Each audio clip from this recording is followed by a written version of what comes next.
Darn, I died in a game of Fortnite. Surely I'll take accountability for my own lack of skill, and not blame it on various external factors that don't actually have any impact on the gameplay, right? Fortnite allows you to play as your favorite whimsical and wacky characters with the use of skins. Skins in video games can be a touchy subject among gamers, as they carry with them conversations about pay to win, immersion breaking, microtransactions. In a game with as heavy monetization as Fortnite, there were bound to be some problems. The Boundless set was added to the item shop in Chapter 2, Season 4. For those who don't speak Fortnite, that was August 27th of 2020. It featured highly customizable superhero-themed skins, which allowed players to edit colors, add masks, utility belts, icons.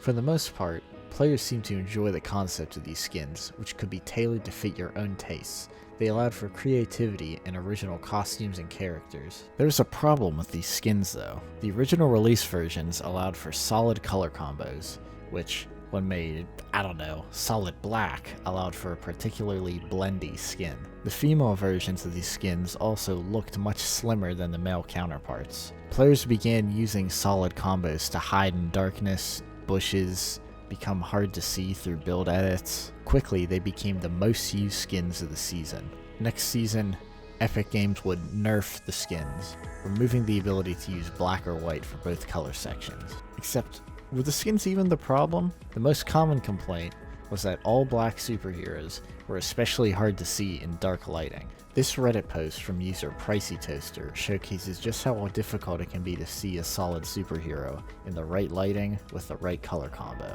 Except, it wasn't the fault of the superhero. This Reddit post from user The Zoink showcases multiple dark colored skins in the exact same spot under the exact same lighting.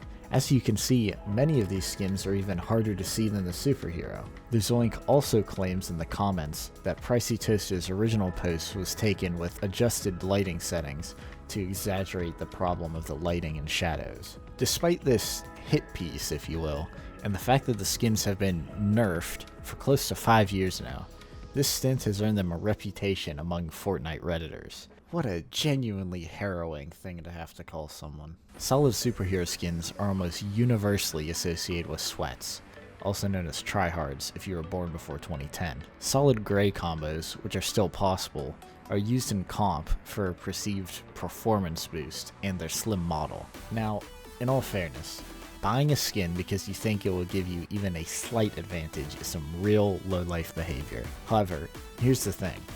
Fortnite's lighting and map is entirely different now than it was in Chapter 2, Season 4.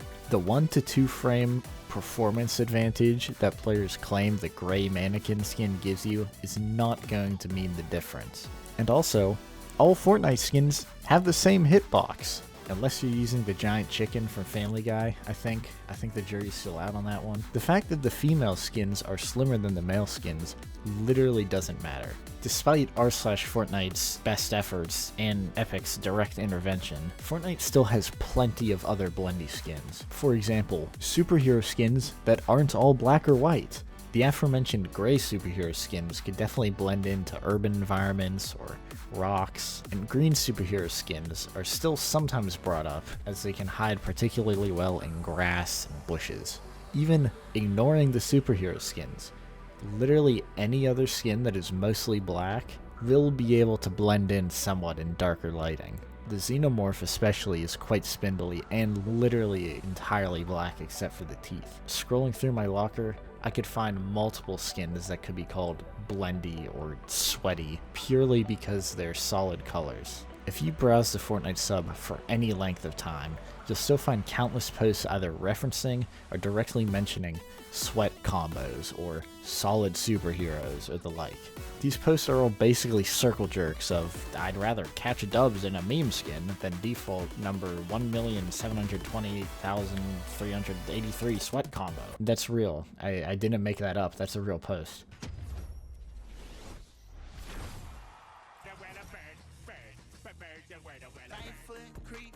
Users will post clips of killing superhero skins based solely on the merit of seeing someone wearing one of those skins get sent back to the lobby, never to be seen again, with a wait in queue for less than a minute and get back into the game.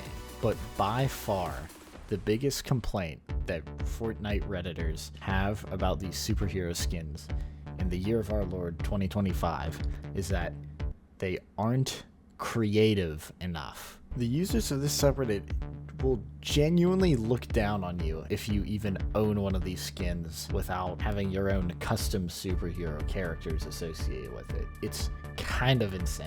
And all of this vitriol, all of this hatred and acid and rage that these users feel for these skins, it's not even really valid anymore. The conditions aren't true. The prerequisites aren't met. You can't make the solid black or solid white anymore. Even the colors that still allow for the same meshing of color and material, they look different. They do something funky, so it's not a solid jumpsuit of the same color. The only real reason that any of these people have to dislike users of these skins are that they're not fun to fight in a game of Fortnite.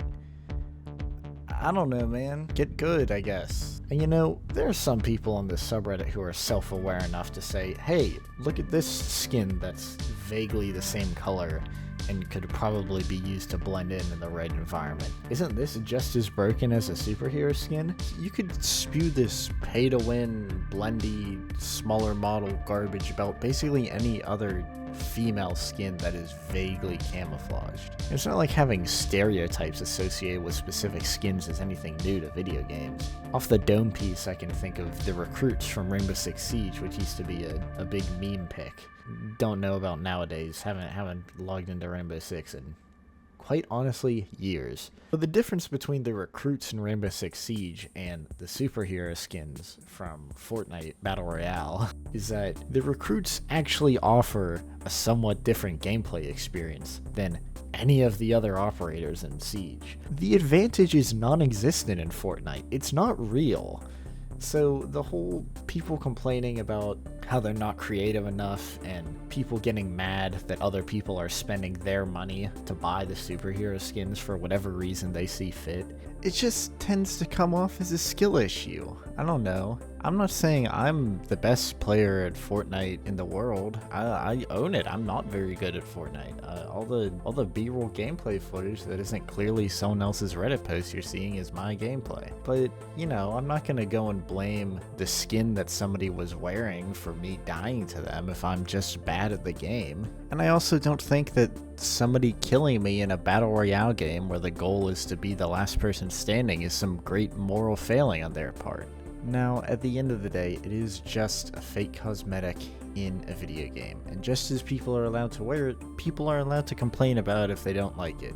Maybe I'm part of the problem for complaining about them complaining.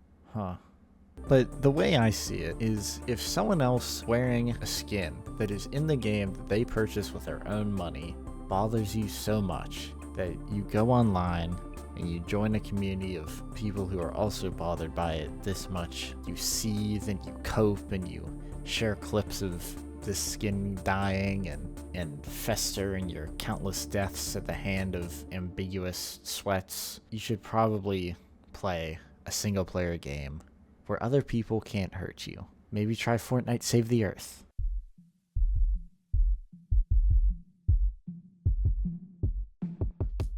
Hi everyone, that was the video. Thank you for watching. This took a lot longer than I hoped it would. I was trying to do something fun in Blender with an animated Volt avatar, but that didn't work. Tell me what you think about this in the comments. Tell me what your favorite Fortnite skin is. I really like the Doomslayer and Godzilla, obviously, but if we're doing Fortnite original characters, I really like using the Manic skin. If you think that I'm a sweat who uses solid superhero skins, let me know too. Sure, why not? Yeah.